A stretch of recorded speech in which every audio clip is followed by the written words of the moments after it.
कुछ लोग ये भी कह रहे हैं कि नरेश मीणा बीजेपी की बी टीम है। ये लोकतंत्र है। सबसे पहले तो मैं कहना चाहूँगा, ये लोकतंत्र है, सबको चुनाव लड़ने का अधिकार है और मैं चुनाव लड़ रहा हूँ। मैं सर्व जाति पे 36 कौम पे चुनाव लड़ रहा हूँ। मैं माली समाज पे चुनाव नहीं लड़ रहा। 36 कौम मेरे साथ है। ऐसी कोई जात पात, कोई सी भी जात ऐसी नहीं है जो मेरे को नहीं चाह रही है। नीचे से उठा हुआ आदमी, वो सारी जातें मुझे चाह रही है।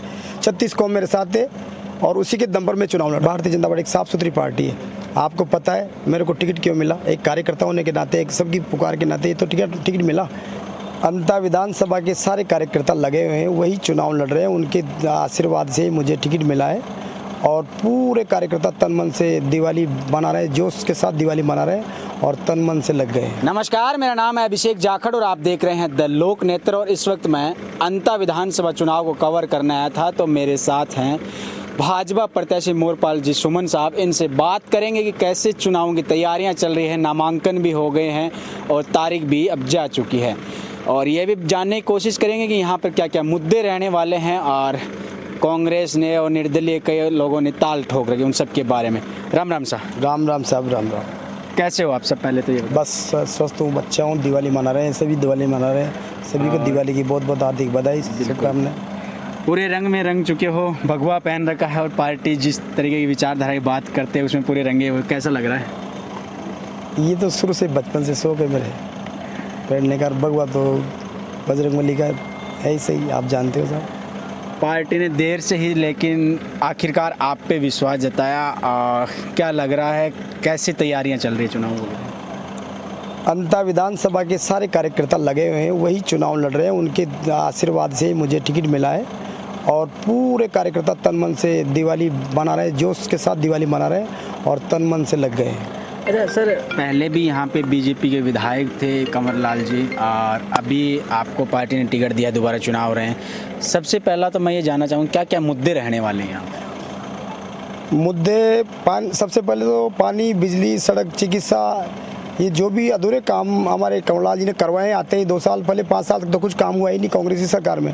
लेकिन जब हमारे विधायक महोदय कंवरलाल जी मीणा आए तो उन्होंने काम चालू किया। 5 साल बाद जब उनकी सरकार ख़त्म हुई कांग्रेस की, तो कंवरलाल जी जीतते ही और उन्होंने काम चालू कराना शुरू कर दिया। और वो किसी कारणवश कार्यकर्ताओं की वजह से, ऐसा कोई मामला नहीं था, छोटा सा मामला था, लेकिन कार्यकर्ताओं के लिए वो लड़े थे, लेकिन उनको किसी कारणवश जेल जाना पड़ा। तो उनके द्वारा जो काम कराए गए हैं उनको मैं पूरी कोशिश करूँगा कि वो काम जल्दी से जल्दी जनता के बीच में पूरे हों। राज्य में बीजेपी की सरकार थी, केंद्र में बीजेपी की सरकार है, उसके बावजूद आपके विधायक को नहीं बचा पाई आपकी सरकार?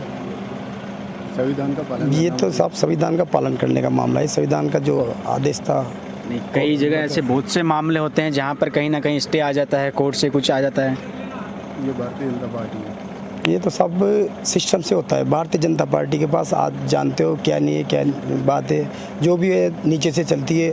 और भारतीय जनता पार्टी एक साफ़ सुथरी पार्टी है। आपको पता है मेरे को टिकट क्यों मिला? एक कार्यकर्ता होने के नाते, एक सबकी पुकार के नाते तो टिकट मिला।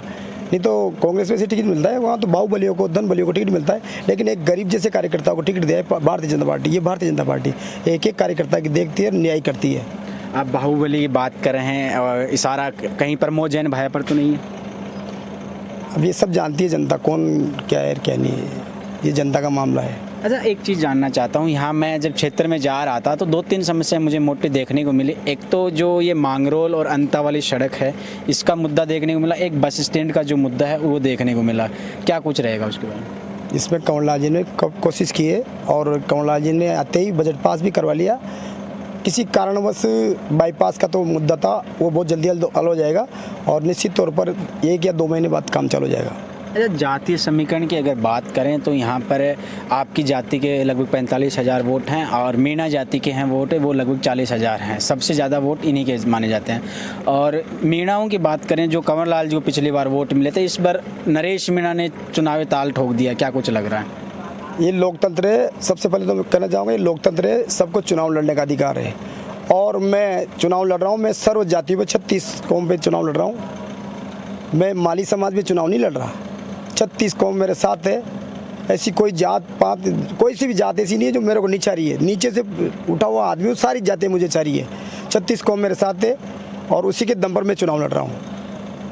लेकिन 25 साल आपके यहाँ से सांसद हैं बीजेपी के, और मैडम जी 2 बार यहाँ से मुख्यमंत्री रहे राजस्थान से, वो भी झालावाड़ से आती हैं, झालरापाटन से वो विधायक हैं। इसके बावजूद ये अंता विधानसभा इतना पिछड़ा हुआ क्यों है? नहीं, कैसे पिछड़ा हुआ है? मैडम के राज में काफ़ी काम हुआ है, पूरे 4 चांद लगाए। ऐसी बात थोड़ी, कमलनाथ जी ने भी 4 चांद लगाए। क्या काम हुए? जैसे सभी सारे रोड, बिजली, पानी, जो भी समस्या थी, आप गांव में जाओ, जो सिटी में नहीं होगा ना, वो सीसी रोड, इंटरलॉकिंग रोड, वो सारे मंडी कमेटी के माध्यम से इतने काम हुए। अच्छा, हाँ, ये कुछ चीज़ें मैंने काफ़ी सारी सुनी है, लेकिन कंवरलाल जी के बारे में तो अभी भी कहते हैं 2 साल में बहुत कुछ काम नहीं हुआ। नहीं, काम हुए हैं प्रभुलाल जी के नहीं, महारानी साहिबा के माध्यम से। पूरे जब महारानी साहिबा मुख्यमंत्री थी, उनके द्वारा, उनकी सरकार ने रात दिन काम किए। पूरे गाँव डांडे में इतना विकास किया महारानी साहब ने, जिसकी कोई सीमा नहीं है। कभी 5 साल तक उन्होंने नहीं कहा कि भाई मेरे पास पैसा नहीं है, खजाना खाली है। ये जैसे कांग्रेस के वाले कहते हैं ना, खजाना खाली है, खजाना खाली है। लेकिन महारानी 5 साल तक, महारानी साहिबा 5 साल तक मुख्यमंत्री थी,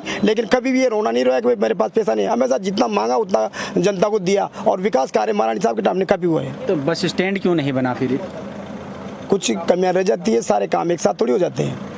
ऐसी भी वो उसको भी कराएंगे, जल्दी कराएंगे। लेकिन बीजेपी में भी बगावत की सुगबुगाहट आ रही है। एक जो 18-12 से विधायक थे मेघवाल जी, उन्होंने निर्दलीय ताल ठोक दी है। मेरे को तो नहीं लगता, और मैंने आपसे पहले भी कहा, कोई भी पार्टी स्वतंत्र चुनाव लड़ सकती है। ये तो अलग अलग अधिकार है साहब, उसमें क्या बात है, कोई दिक्कत नहीं है। लेकिन अगर के थे, विधायक थे, उसके बावजूद मेरे को अभी तक पता नहीं है कि आज नामांकन दाखिल करने आ रहे हैं। नहीं, अभी तक तो नहीं आए, मेरे को तो पता नहीं भाई। रामपाल जी आ रहे हैं, सोशल मीडिया पे उन्होंने डाला है। देखो, सबको डाल रखा होगा, पर अभी तक तो मेरे हिसाब से टाइम पूरा होने वाला है, अभी नहीं आई। मेरे लोग ये भी कह रहे हैं कि नरेश मीणा बीजेपी की बी टीम है। अब लोग तो कुछ भी कह सकते हैं, ये जनता है साहब, कुछ भी कर सकते हैं लोग। वो चुनाव लड़ रहे हैं, उनके तरीके से लड़ रहे हैं। नरेश को इसीलिए खड़ा किया गया है कि बीजेपी को जीत दिला सकें और कांग्रेस के वोट काट सकें। नहीं, मैं पूछना चाहूँगा आपको, किसने खड़ा किया? मैंने खड़ा किया क्या? मेरा जैसा आदमी चुनाव लड़ा सकता है क्या उसको? जब मेरे कोई जनता चुनाव लड़ा रही है, तो मैं नरेश जी को कैसे चुनाव लड़ाऊंगा? ये तो इमोशनल कार्ड खेल रहे हो आप। नहीं, इमोशनल कार्ड कैसे? आप बताओ ना, सही सच्चाई है। जनता के माध्यम से मुझे ठीक नहीं मिला है, और जनता ही मुझे चुनाव लड़ रहे हैं। मैं नरेश जी को क्यों चुनाव लड़ाऊंगा? ये सबका अधिकार है, लोकतंत्र है। टिकट का श्रेय किसको देना चाहेंगे? महारानी साहब, पूरा प्रदेश नेतृत्व सबने सर्वे कराया पूरा।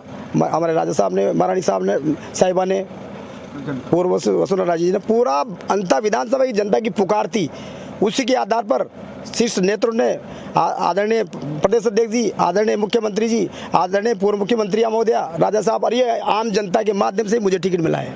अच्छा, अगर मान लीजिए आप जीत जाते हैं, तो इन आने वाले 3 सालों में क्या कुछ काम करवाएंगे आप? जितना मुझे समय मिलेगा ना, मैं रात दिन एक कर दूंगा। जनता के जितने भी मुद्दे हैं ना, उनको पूरा करने की कोशिश करूंगा।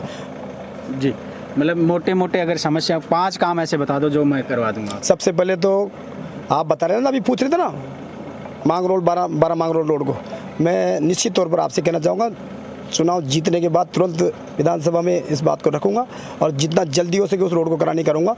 और इसके अलावा अकाउट बांध है, उसके लिए प्रयास करूँगा, जो गाँव में पानी मिल सके। और तीसरा जल जीवन मिशन का जो काम चल रहा है, उसको थोड़ी धीमी गति से हो रहा है, तो उसको ज़्यादा से ज़्यादा जल्दी शुरू कराने की कोशिश करूँगा। जी, शुक्रिया। तो ये थे भाजपा प्रत्याशी मोरपाल जी सुमन साहब। अब ये देखना दिलचस्प होगा कि जैसे जैसे चुनाव नज़दीक आएंगे, उसके बाद किस तरीके के समीकरण होंगे। लेकिन तब तक के लिए मुझे दीजिए इजाज़त। नमस्कार, राम राम सा, फिर मिलेंगे आपके साथ।